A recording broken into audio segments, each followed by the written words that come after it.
Hi guys, எங்கள் அம்மா ஸ்டைலில் தக்காளி கொஜ்ஜி எப்படி செய்யுதுன்னு பார்த்துலாமா? தேவையான ஐட்டம்ஸே ஒரு 4 to 5 தான்.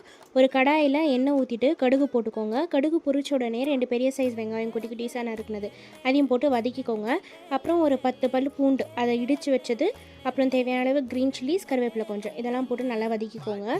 ஆனியன் கொஞ்சம் ப்ரௌனிஷ் கலர் ஆன உடனே தக்காளி போட்டுக்கலாம். தக்காளி வந்து கொஞ்சம் நிறையவே ஆட் பண்ணுங்கள், பிகாஸ் அது வந்து கடைசியில் கொஞ்சம் தான் இருக்கும்ன்றதால தக்காளி கொஞ்சம் நிறைய ஆட் பண்ணுங்கள்.